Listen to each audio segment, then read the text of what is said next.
شروع کرتی ہوں اللہ کے بابرکت نام سے جو انتہائی عالی رتبہ اور بہت جلیل القدر ہے۔ اسکیری اردو ٹیلز کے سبھی معزز ناظرین کو میں اپنے چینل میں ویلکم کرتی ہوں، اور اسی کے ساتھ آج کی سٹوریز کو شروع کرتے ہیں۔ آج کی خوفناک کہانی رضیہ نے شیئر کی ہے، جو کہ شاہپور میں رہتی ہیں، سرگودا شاہپور میں۔ رضیہ کہتی ہے میں آپ کے ساتھ اپنے ہی گھر کا واقعہ شیئر کروں گی۔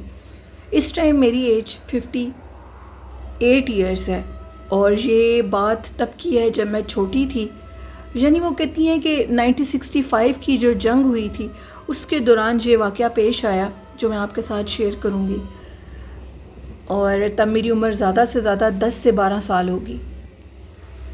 میں عقل و شعور رکھتی تھی۔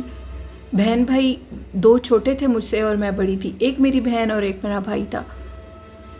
ہم لوگ انڈیا سے مائیگریٹ کر کے پاکستان آئے تھے، اور ایک سکھ فیملی سے ہم نے اس گھر کو خریدا تھا جس میں آ کر ہم لوگ شفٹ ہوئے تھے۔ اس گھر کے اندر ایک بہت بڑا برگد کا پیڑ تھا، اور گھر اس قسم کا تھا کہ 4 دیواری نہیں تھی، ایک کھلا میدان تھا، پیچھے 2 کمرے تھے، ایک کچن تھا سائڈ پر۔ ابھی بھی یاد ہے مجھے کہ وہ کہتی ہیں کہ ایک سائڈ پر نلکا لگا ہوا تھا۔ باتھ روم ہم نے خود بنایا تھا بعد میں، اور گیٹ وغیرہ بھی لگوایا تھا۔ کہتے ہیں کہ وہ جو بوہڑ کا درخت، ان کی لینگویج میں یعنی وہ گاؤں کے لوگ اس کو بوہڑ کہتے ہیں برگد کو۔ اس برگد کے پیڑ کے نیچے کہتے ہیں کہ ہمارے سے پہلے ہی اس پیڑ کے نیچے 2 قبریں موجود تھیں، اور وہ دونوں قبریں 2 عورتوں کی تھیں جو کہ سید تھیں۔ ہم اس جنگ سے پہلے بھی وہ کہتے ہیں کہ کوئی جنگ ہوئی تھی جس میں یہ 2 سید زادی بچی ہیں، شاید جنگ میں یا سیلاب کے سلسلے میں۔ وہ کہتی ہیں کہ وہ بہہ کر آئی تھیں، اور وہ کچھ عرصہ ہی زندہ رہی تھیں اور پھر ان کی ڈیتھ ہو گئی تھی۔ اب ہم نے تو یہ گھر خرید لیا تھا، ہمیں اس کے متعلق کچھ پتہ نہیں تھا۔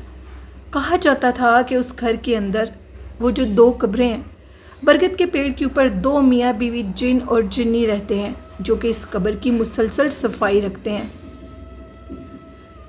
کہتے ہیں کہ ہم لوگوں کا 2-3 دن گزر گئے، ہم لوگ اس گھر میں رہ رہے تھے۔ اچانک فجر کی اذانوں سے پہلے ہمیں باہر جھاڑو دینے کی آواز آئی، تو ہم نے اپنی ونڈو کھول کر دیکھا تو ایک عورت جو کہ جھاڑو دے رہی ہے اور ایک مرد قبروں کی باقاعدہ طور پر صفائی کر رہا ہے۔ تب ہم نے چھوٹی اینٹ کی جو دیوار تھی وہ شروع کی ہوئی تھی گھر بنوانے کے لیے، لیکن اس ٹائم پر یہ تھا کہ کوئی آتا نہیں تھا گھروں کے اندر۔ تو یہ دونوں میاں بیوی دیکھ کر ہم لوگ کافی حیران ہوئے کہ آخر یہ کہاں سے آئے ہیں۔ میں نے فوراً اپنی امی کو بتایا، اور میری امی جو کہ کافی عبادت گزار خاتون ہے، اللہ ان کے، وہ کہتی ہیں کہ اللہ ان کے جنت میں اعلیٰ مقام عطا کرے، آمین۔ اس ٹائم انہوں نے مجھے کہا کہ باہر بالکل نہیں نکلنا، یہ جو بھی چیز ہے تم اس کو چھوڑ دو، یہ جو کر رہی ہے اسے کرنے دو، اور ادھر ہی کھڑکی بند کر دو، ونڈو بند کر دو۔ میں نے بند کر دی ونڈو۔ کچھ دیر کے بعد فجر کی اذانیں ہوئیں، وہ آوازیں ختم ہو گئیں، اور ہم لوگ اٹھ کر باہر گئے تو باقاعدہ طور پر قبروں کی صفائی ہوئی تھی، اور سائڈوں سے بھی صفائی ہوئی تھی۔ ہم نے اپنے ساتھ والے لوگوں سے پوچھا کہ آخر یہ سارا ماجرا کیا ہے، کون میاں بیوی ہیں، کون وہ 2 لوگ ہیں۔ اس سے پہلے تو ہمیں نہیں پتہ تھا کہ وہ میاں بیوی ہیں، لیکن ہم نے جب ان سے پوچھا تو ہمیں پتہ لگا کہ وہ دونوں میاں بیوی ہیں، اور وہ جنات میں سے ہیں، اور اس برگد کے درخت پہ رہتے ہیں، اور ان کی وہ جو 2 سید زادی ہیں، ان کی قبر کی وہ باقاعدہ طور پر صفائی کرتے ہیں۔ ہمیں یہ چیز کافی حیران کرنے والی اور ڈرا دینے والی لگی۔ میں نے تو امی سے کہا کہ میں تو اس گھر میں بالکل نہیں رہوں گی، مجھے تو بہت زیادہ ڈر لگ رہا ہے، اور یہ جنات اور یہ سلسلہ ہمارے لیے تو ٹھیک نہیں ہے۔ ابھی آپ نے گھر کی 4 دیواری کروانی ہے تو آپ اس چیز کو ادھر ہی ختم کر دیں۔ میری امی نے کہا کہ ہم اس سلسلے کو ختم نہیں کریں گے، اور ہم ادھر ہی گھر بنائیں گے، 4 دیواری کریں گے، تم دیکھو آگے کیا ہوتا ہے۔ خیر وقت گزرنے لگا، گرمیوں کا موسم تھا، اب ظاہری بات ہے گرمی میں اندر تو سونے سے رہے، وہ وقت بھی ایسے تھے، نہ کولر نہ اے سی، تو بجلی بہت کم گھروں میں تھی۔ تب ہم لوگوں نے باہر صحن میں 4 پائیاں ڈالی۔ میرے جو ابو تھے وہ انڈیا میں ہی تھے، کیونکہ ادھر میرے ابو کی ایک اور بیوی تھیں، ان کے پاس ہی وہ رک گئے، وہ ہمارے ساتھ نہیں آئے۔ اب ہم تینوں بہن بھائی جو کہ اتنے بڑے بھی نہیں تھے، اور میری امی، ہم لوگ صحن میں 4 پائی ڈال کر لیٹ گئے۔ اب وہ جو قبریں تھیں وہ بھی قریب تھیں. آپ خود سوچیں کہ اس طرح قبریں قریب ہوں اور انسان وہاں پہ رہائش رکھتا اور ان کو جانتا بھی نہ ہو تو کتنا خوف آتا ہے. اب خوف کے مارے بری حالت تھی ہم لوگوں کی اور ہم لوگ سو رہے تھے. جیسے ہی تہجد کا ٹائم ہوا تو ہمیں آواز آئی کہ ادھر سے چارپائیاں اٹھا لو، ہماری صفائی کرنے کا ٹائم ہے. میری امی کی جب آنکھ کھلی تو انہوں نے ایک بلند قد کے شخص کو دیکھا جو کہ سفید لباس میں تھا، سر پہ سفید ہی کپڑا باندھا تھا. میری امی ان سے ہم کلام ہوئیں اور یہ کہنے لگیں کہ میں آپ سے یہ کہنا چاہتی ہوں کہ آپ نے بھی ادھر رہنا ہے اور ہم نے بھی ادھر رہنا ہے، تو آپ اپنی صفائی کے ٹائم کو بدل لیں. میرے چھوٹے چھوٹے بچے ہیں، میں ان کو کہاں لے کر جاؤں گی؟ وہ نیک بزرگ جن جس نے میری امی کی بات پر فوراً ہاں کر دی اور یہ کہا کہ ٹھیک ہے بی بی، ہم تمہیں دوبارہ تنگ نہیں کریں گے. صبح اٹھ کر امی نے مجھے یہ بات بتائی اور یہ کہا کہ اب وہ ہمیں تکلیف نہیں دیں گے، تم لوگ آرام سے سونا. صفائی کا ٹائم خیر بدل چکا تھا. اب ان کی صفائی کا ٹائم مغرب کا تھا. مغرب کے ٹائم پر ہم لوگ اندر چلے جاتے تھے اور وہ دونوں میاں بیوی اپنا کام کر لیتے تھے. وہ ان کی صفائی کے اوپر مامور تھے. وقت گزرتا گیا اور آہستہ آہستہ ان جنات نے، ان دونوں میاں بیوی نے میری امی کے ساتھ معاہدہ طے کیا اور یہ کہا کہ اس گھر کو اب تم کبھی نہیں چھوڑو گی. میری امی کا نام یعنی رضیہ کی امی کا نام مطلوب بی بی تھا. مطلوب بی بی، اب تم اس گھر کو کبھی نہیں چھوڑو گی اور اسی میں رہو گی. ہم تمہیں کوئی نقصان نہیں دیں گے. ہاں اگر تم نے اس گھر کو چھوڑا تو اس کے بعد ہم ساری عمر تمہیں تکلیف دیتے رہیں گے، کیونکہ ہم تمہارے ساتھ اٹیچ ہو چکے ہیں، یعنی ہم تمہارے ساتھ جڑ چکے ہیں. تمہارے بچوں نے اور تم نے ہمیں کوئی تکلیف نہیں دی. وقت گزرتا گیا. ایک دن کہ مغرب کے ٹائم پر میری امی گھر پہ نہیں تھی، وہ کسی ریلیٹیو کے گھر گئی تھی. مجھے ان چیزوں کو دیکھنے کا شوق بھی بہت زیادہ تھا. میں خود ہی مغرب کے ٹائم پر باہر نکل گئی. اچانک سے جیسے میں واش روم سے وضو کر کے باہر نکلی تو میں کیا دیکھتی ہوں کہ ایک عورت جو کہ سرخ دوپٹے میں تھی، مجھے اس کا سائیڈ پوز نظر آیا اور اس کے کانوں میں بڑی بڑی بالیاں تھیں سونے کی اور وہ جھاڑو دے رہی تھی. میں سمجھ چکی تھی. ایک دفعہ تو میرے سارے جسم کے رونگٹے کھڑے ہو چکے تھے کہ نہ دکھنے والی مخلوق آج میرے سامنے آ چکی ہے. غیر مری مخلوق کو میں اپنی آنکھوں سے دیکھ رہی ہوں. اس کو دیکھ کر میرے رونگٹے کھڑے ہو گئے اور میں ڈر گئی. میں نے ہلکی سی کھانسی کی. میری کھانسی کرنے پر اس نے اپنا رخ بدل لیا اور اس نے اپنا چہرہ درخت کی طرف کر لیا. میں خاموشی سے ادھر سے گزر گئی. اس نے مجھے کوئی نقصان نہیں دیا. وہ اپنی کام کو کر کے اس جگہ سے غائب ہو گئی، یا جو بھی تھا، درخت کے اوپر ہی ان کا گھر تھا، وہ چلے گئے. میری امی جب گھر آئیں تو وہ جو شخص تھا، جن تھا، اس نے میری امی کو شکایت لگائی کہ ہم نے آپ سے یہ پرومس کیا تھا کہ ہم آپ کو آپ کے ٹائم پر تنگ نہیں کریں گے، تو آپ کی بیٹی اس ٹائم پر باہر کیوں نکلی ہے. میری امی نے مجھے خوب ڈانٹا اور سزا دی کہ تمہیں اب یہ تمہاری پنشمنٹ ہے کہ ایک دن تمہیں کھانا نہیں ملے گا. خیر اس مخلوق نے، وہ جو جن بزرگ تھا، اس نے میری امی سے کہا کہ بچی کو معاف کر دو، وہ دوبارہ ایسے نہیں کرے گی. انہوں نے مجھے معاف کر دیا. اصل کہانی وہ کہتی ہیں یہ ہے کہ میری امی کو کسی سلسلے میں، کسی زمین جائیداد کے سلسلے میں اس گھر کو بیچنا پڑا. میری امی نے اس گھر کو بیچ دیا اور جیسی وہ کہتی ہیں کہ ان کی امی اس گھر کو بیچ کے سرگودا شفٹ ہوئیں اور شاہ پور کے درمیان وہ کہتی ہیں کہ وہ جگہ جہاں پر ہم لوگ شفٹ ہوئے تو ہمارے خاندان میں ایک عجیب و غریب مصیبت برپا ہو گئی. جب بھی خاندان میں کسی لڑکی کی یعنی میری امی کی طرف سے خاندان میں شادی ہوتی تو کوئی فوتگی ہو جاتی اور اس طرح فوتگی ہوتی کہ شادی رک جاتی. ایون کہ میری شادی کا بھی ٹائم آ گیا اور میری شادی والے دن وہ کہتی ہیں کہ ان کی سگی پھپھو کی ڈیتھ ہو گئی. وہ کہتی ہیں کہ پھپھو کی ڈیتھ کے بعد دوبارہ شادی کی ڈیٹ رکھی گئی تو سگی کہتی ہیں کہ جو وہ لڑکی یعنی رضیہ جو خود ہیں جن کی یہ سٹوری ہے، وہ کہتی ہیں کہ ان کی خالہ کی ڈیتھ ہو گئی. خالہ کی ڈیتھ کے ابھی 40 دن گزرے تھے کہ خالو کی ڈیتھ ہو گئی، لیکن شادی کرنی پڑی. اب ہمارے خاندان میں یہ بد دعا ہے کہ جب بھی کسی کی شادی کی ڈیٹ رکھی جاتی ہے تو استغفر اللہ، جوان ہوں یا بوڑھی، فوتگیاں شروع ہو جاتی ہیں اور وہ فوتگیاں تھمنے کا نام تب تک نہیں لیتی جب تک شادی ہو نہ جائے. یہ اس جن کی بد دعا ہے ہمارے گھر میں، جس سے وعدہ خلافی کر کے میری امی ادھر آئیں. لیکن میری امی نے وعدہ خلافی جان کر نہیں کی تھی.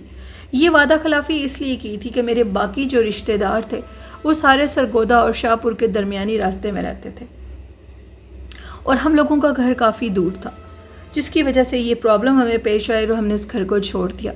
اس گھر میں ہمیں بہت بخت لگے. اللہ پاک کی طرف سے اللہ نے ہمیں بہت کچھ عنایت کیا.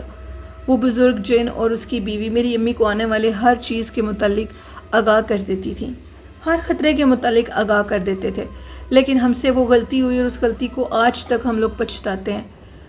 رضیہ کہتی ہیں کہ ان کی والدہ کی تو اب ڈیتھ ہو چکی ہے، لیکن آج بھی وہ گھر انہی کے کسی ریلیٹیو کے پاس ہے جس میں وہ لوگ رہتے ہیں، اور وہ کہتی ہیں کہ ان کے گھر میں بھی ایک مصیبت ہے۔ میری امی کے وہ گھر چھوڑنے کے بعد اور کسی اور کو دینے کے بعد جو بھی اس گھر میں آتا ہے ان کے ہاں معذور بچے پیدا ہوتے ہیں۔ وہ جنات، جنی اور جن ادھر جو بھی بچہ پیدا ہوتا ہے اس کی ٹانگیں، اس کا دماغی توازن خراب کر دیتے ہیں، کیونکہ وہ میری امی پر آج تک غصے میں ہے۔ ایون کہ میں ان کے گھر جب گئی، ان کے ہاں کوئی فنکشن تھا، جنہوں نے وہ گھر خریدا، تو جب میں ان کے گھر گئی تو میری طبیعت بہت خراب ہو گئی اور وہ جن اور جنی باقاعدہ طور پر میرے سامنے آئے اور بہت غصے کی حالت میں آئے، اور انہوں نے اپنے غصے کا اظہار کیا اور یہ کہا کہ جلدی سے ادھر سے چلے جاؤ ورنہ ہم تمہیں بہت نقصان دیں گے۔ یہ بات سننے کے بعد ہم لوگ ادھر سے چلے گئے، لیکن آج تک ادھر یہی مصیبت پیش ہے کہ ادھر ان کے ہاں پیدا ہونے والے بچے معذور ہیں، اب نارمل ہیں۔ یہ رضیہ کی سٹوری تھی جو کہ انہوں نے مرزا شاہ پور سے شیئر کی۔ بہت شکریہ رضیہ۔ بڑھتے ہیں آج کی دوسری خوفناک کہانی کی طرف۔ یہ خوفناک کہانی میرے ساتھ ہبت اللہ نے کینیڈا سے شیئر کی ہے۔ ہبت اللہ کہتے ہیں میں اپنا خوفناک واقعہ ایک اور شیئر کرنا چاہتا ہوں آپ کے ساتھ۔ کینیڈا میں جس گھر کے اندر رہتا ہوں اس گھر میں وہ کہتے ہیں کہ بہت زیادہ، ہبت اللہ یہی بتاتے ہیں کہ میں آپ کو یہ بتانا چاہتا ہوں کہ میں جدھر رہتا ہوں ہم لوگوں کے جو نیبرز میں ایک گھر ہے وہاں پر ایک چھوٹا بچہ رہتا ہے۔ کہا جاتا ہے کہ وہ بچہ ایک باغ میں گیا تھا، اس کے اوپر ایک جن عاشق ہو گیا اور وہ جن اس قدر خطرناک تھا وہ اس کو وضو نہیں کرنے دیتا تھا۔ وہ گھنٹوں وضو کرنے کی کوشش کرتا تھا لیکن اس کو اتنا خوف آتا تھا وضو کرتے ہوئے کہ وہ وضو نہیں کر سکتا تھا اور اونچی اونچی چیخیں مارنے لگتا تھا۔ اگر وہ وضو کسی طریقے سے کر بھی لیتا تھا تو جائے نماز سے کتنی دیر اٹھ نہیں سکتا تھا اور اونچی اونچی چیخیں مارنے لگ جاتا تھا، اور یہ کہتا تھا کہ وہ بچہ جو کہ سب چوہے میں ہوتا ہے وہ میرے سامنے کھڑا ہوا ہے اور اس کے ساتھ ایک بڑی عمر کا بھی شخص ہوتا ہے جو کہ مجھے نماز نہیں پڑھنے دیتے۔ مجھے بہت ڈر لگتا ہے، وہ بہت خوفناک ہیں، ان کو دیکھ کر میں ڈر جاتا ہوں۔ اس بچے کے انہوں نے ہر جگہ سے علاج کروایا لیکن اس کو کوئی آرام نہیں آیا اور آج تک وہ بچہ بیمار ہے۔ اب اس کی عمر 19 سال ہو چکی ہے۔ 15 سال کی عمر میں اس کے ساتھ یہ مسئلہ بنا جو کہ ابھی تک وہ اس مسئلے سے دو چار ہے۔ یہ کہانی تھی، چھوٹا سا ایک واقعہ تھا ہبت اللہ کا۔ میں آپ کو ایک اور چیز بھی بتانا چاہتی ہوں۔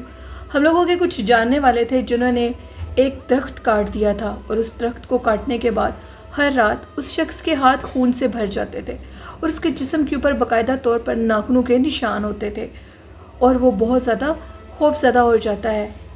سب نے اس کو منع کیا تھا کہ اس درخت کو کاٹنے کی غلطی مت کرنا، اس کے اوپر بہت بھاری اور بڑے جنات رہتے ہیں، وہ تمہیں بہت زیادہ نقصان دیں گے۔ لیکن اس نے باقی لوگوں کی طرح کم علمی کی وجہ سے ان باتوں کو صرف باتیں ہی سمجھا اور کہا کہ کوئی جنات نہیں ہوتے، اور جنات کے اس درخت کو کاٹ دیا۔ جیسے ہی وہ صبح اٹھا تو اس کے ہاتھ خون آلودہ تھے، اس کے سینے کے اوپر سارے ناخنوں کے نشان تھے، اس کی بیوی کے اوپر بھی، اس کے بچوں کے اوپر بھی، اور ہر رات جہاں سے اس نے درخت کاٹا تھا وہاں سے رونے کی خوفناک آوازیں آتی ہیں اور وہ اب بہت پریشان ہے۔ وہ گھر بھی اس کا اپنا تھا، اس نے اس گھر کو خریدا تھا اور وہ درخت جو کہ اس کو کوئی شاید تکلیف دیتا تھا جس کی وجہ سے اس نے اس کو کاٹ دیا، اب وہ بہت پریشان ہے اور ہر رات اپنے خون آلودہ ہاتھوں کو دیکھ کر خوف زدہ ہو جاتا ہے اور ڈرنے لگتا ہے۔ یہ واقعہ بھی میں اب جب گاؤں گئی تھی اور مجھے ادھر سے پتہ لگا، ادھر ہی پیش آیا تھا کسی کے ساتھ۔ تو یہ تھی آج کی خوفناک کہانیاں۔ لسنرز، میرے لسنرز کو کیسی لگیں اپنا فیڈ بیک ضرور دیں، چینل کو سپورٹ کریں، چینل کو سبسکرائب کریں، حضور نبی کریم صلی اللہ علیہ وسلم سے سچے دل سے محبت کریں اور ان کی غلامی میں آئیں، درود و سلام پڑھیں ان کے لیے، اور نماز اور قرآن پاک کو اپنی زندگی کا خاص حصہ بنائیں تو آنے والی ہر مصیبت آپ سے دور ہو جائے گی۔ یہ میرا اچھا میسج تھا، اور والدین سے بہت محبت کریں، ان سے پیار کریں۔ اللہ پاک ہم سب کے والدین کو صحت یابی والی، صحت تندرستی والی لمبی زندگی عطا کرے، آمین۔ اور مجھے نیلم یاسین کو اجازت دیجیے، دعاؤں میں یاد رکھیے گا اور اپنے والدین کو اور اہل خانہ کا بہت سا خیال رکھیے گا۔ اللہ حافظ۔